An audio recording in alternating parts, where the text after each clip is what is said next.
ሰይፉ ፋንታሁን ለሃሊማ አብዱራህማን የጠየቃት ጥያቄ አነጋጋሪነቱ ቀጥሏል። ሁለት ነገር አለ አማራጭ ብዬ አስባለሁ። አንደኛ የሕክምና የሳይካትሪስት ማየት ነው። ሁለተኛ ጠበል መሄድ ነው። ከዚህ በኋላ በፍጹም አላገባም ስትል መላውን የኪነ ጥበብ አፍቃሪዎቿንና ህዝቡን ያስደነገጠችው ድምፃዊት ሃሊማ እውነት ነው። ሞክሬያለሁ ከሁሉ ነው ሁለቱንም ሄጄ በጣም እንትን ብዬ ነው የመጣሁት። በሰይፉ በኢቢኤስ ፕሮግራም ላይ ቀርባ ያደረገችው አስገራሚ ቆይታ መነጋገሪያነቱን ቀጥሏል። ብዙዎች የምታገባበትን ቀንን በጉጉት በሚጠብቁበት በዚህ ሰዓት ሃሊማ ግን ፍጹም ያልተጠበቀና ልብ ሰባሪ ውሳኔዋን ይፋ አድርጋለች። እናቴ ልትድረኝ መጥታ ጓጉታ በዛው ሞተችብኝ የምትለው ሃሊማ ወላጅ እናቷን እሷን ሳይድሩ በሞት መለየታቸውን ትልቅ መርዶ ሆኖባታል። በዚህም ምክንያት ከእንግዲህ በኋላ ለማንም ብዬ ትዳር ውስጥ አልገባም ስትል ሙሉ በሙሉ ተስፋ መቁረጧን ገልጻለች። ይሁንና ብዙዎች ለምን የሚል ጥያቄ ሲያነሱባት እውነተኛው ምክንያት ሌላ ሆኖ ተገኝቷል። ሃሊማ ማግባት የማትፈልግበት ዋናው ምክንያት በትዳር ውስጥ የሚመጣውን የነፃነት መገደብ ስለምትፈራና በአንድ ቤት ውስጥ በሕግና በስርዓት አብሮ መኖር ትልቅ ፎቢያ እንደሆነባት በግልጽ አምናለች። በሌላ በኩል ይህችው ድምፃዊት ከቅርብ ጊዜ ወዲህ በኢንተርኔት ዓለም ላይ ከፍተኛ አቧራ ያስነሳውን ወሬ መቋጫ ሰጥታለች። በመካ ተጉዛ ኡምራ አድርጋ ከተመለሰች በኋላ በማህበራዊ ሚዲያ ላይ ሃሊማ ዘፈን አቆመች የሚል ሐሰተኛ መረጃ በስፋት ተሰራጭቶባት ነበር። በዚህም የተነሳ አዲስ ስራ ይዛ ስትመጣ ብዙ አድናቂዎች መከፋታቸውን የገለጸችው አርቲስቷ እኔ ዘፈን በፍጹም አላቆምኩም፣ ማህበራዊ ሚዲያ ላይ የሐሰት ወሬ የሚያናፍሱ ሰዎች እረፍት እንዲያደርጉ በጥብቅ አሳስባለች። በአሁኑ ሰዓት በሀገራችን የሕክምናው ዘርፍ እያደገ መምጣቱን ታውቃላችሁና ብዙ አዳዲስ አሰራሮች ብቅ እያሉ ይገኛሉ። ከነዚህም ውስጥ ሰሞኑን የብዙዎችን ትኩረት የሳበውና እጅግ አነጋጋሪ የሆነው በኢትዮጵያ ለመጀመሪያ ጊዜ መሰጠት የጀመረው የሴቶች የመራቢያ አካል ማሳመር ሕክምና። በዚህ ማብራሪያ ወቅት ጋዜጠኛ ናፍቆት ሳቋን መቆጣጠር አቅቷት ስትስቅ ታይታለች። እንደምታዩት በግንኙነት ጊዜ ወይም ኮንፊደንሷን የሚያቀንስባት ከሆነና ይጠርልኝ ካለች እሱ መስራት ይቻላል። ይህ የሕክምና ባህላችን አዲስ ስለሆነና እንደ ነውር ወይ ደግሞ ቅንጦት ስለሚታይ ሊያስቅ ወይም ሊያስገርም ይችላል። ነገር ግን ጉዳዩ ከሳቅ ባለፈ እጅግ አሳሳቢ የስነ ልቦና ጉዳይ ነው። በወሊድ ምክንያት የሚመጣው የአካል መዛባት በሴቷም ሆነ በባለቤቷ ዘንድ የሚስተዋል በመሆኑ በሴቶች ላይ ከፍተኛ የስነ ልቦና ጫና ስለሚያሳድር ይህ ሕክምና ትልቅ መፍትሄ ይሰጣቸዋል ተብሎ ይታሰባል። በዚህ ያላችሁ ሀሳብ ምንድን ነው? እኔ በግሌ ማለት ነው እንደዚህ አይነት ነገር ከፈጣሪ ጋር ያጣላል፣ ምንም ጥያቄ የለውም። እናንተን ሀሳብ ግን ኮመንት ላይ ብትሰጡ በጣም ደስ ይለኛል። የብዙዎችን ልብ አንጠልጥሎ የነበረው 20 ሴቶች ለአንድ ወንድ ፍቅር ሲሉ እርስ በርስ የሚፋለሙበት የላጤው ፕሮግራም እውነተኛ ታሪክ ሳይሆን ሙሉ በሙሉ ድራማ ወይም ደግሞ ውሸት መሆኑ ተረጋግጧል ማለት ነው። ሴቶች ይህንን ወንድ ለማግባት ሲሉ ቤተልና ሉኤል የተባሉ ተወዳዳሪዎች ቀርተው ላጤው ቤተልን መምረጡ ይታወቃል። ነገር ግን ይህ ሁሉ ትዕይንት በእውነተኛ ታሪክ ላይ የተመሰረተ ሳይሆን በካሜራ ፊት የተሰራ ድራማ ነበር። ማለት በቃ ስክሪፕት አለው እያነበቡ ምናምን የሚሰሩት። ዋናው ተዋናይ በዶንኪ ቲዩብ ቃለ ምልልስ ላይ ነገሩን ውሸት መሆኑን ተናግረዋል። ከካሜራ ውጭ ከአሸናፊዋ ጋር ተገናኝታችሁ ታውቃላችሁ ወይ ተብሎ ሲጠየቅ በበዓል ቀን ከሚላላኩት የጓደኝነት መልእክት ውጭ ምንም አይነት ግንኙነት እንደሌላቸውና ሁሉም ነገር ከፕሮዳክሽን ባለሙያዎች ጋር የተደረገ ስምምነት የተሰራ ትወና መሆኑን አረጋግጧል።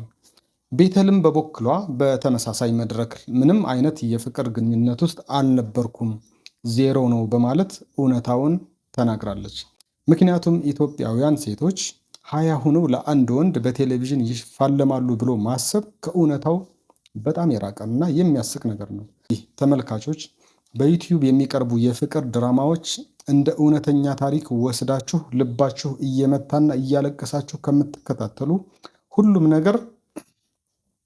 ሁሉም ነገር ለእይታ የተቀነባበረ መሆኑን ልትገነዘቡ ይገባል። የላጤው ታሪክም ምንም የሚቀጥል ክፍል ሳይኖረው እዛው ላይ አብቅቷል። ሌላው እንግዲህ ስለ ጋዜጠኛ ዮናስ ከበደን ይመለከታል። ቅዳሜን ከሰዓትና የሰዎችን ሕይወት በሚቀይረው የቤተሰብ ማገናኘት በተሰኙት ፕሮግራሞች ላይ እንዲሁም የአራዳነትን ከጨዋነት ጋር አዋህዶ በማቅረብ እጅግ ይታወቃልና ይሁን እንጂ ሰሞኑን ከስክሪን በመጥፋቱ ከኢቢኤስ ተለይቶ ወደ ካናዳ አቅንቷል የሚል መረጃዎች በዩቲዩብ እና በቲክቶክ በፌስቡክ በስፋት እየተሰራጩ ይገኛሉ። ዮናስ ቋሚ አቅራቢ በሆነበት የቅዳሜን ከሰዓት ፕሮግራም ላይ ለተወሰኑ ጊዜያት አለመታየቱን አስተውያለሁ ማለት ነው።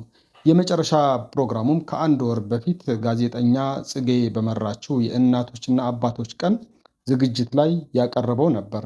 ከዚህ ባለፈ አባቷን ለመፈለግ በቤተሰብ ማገናኘት ፕሮግራም ላይ መጥታ የነበረችው ሀረጓ የተባለች እንግዳ ተመልሳ አዲስ መረጃ ይዛ ስትመጣ ዮናስ በቦታው ባለመኖሩ ሌላ አቅራቢ ነበር ያስተናገደቻት።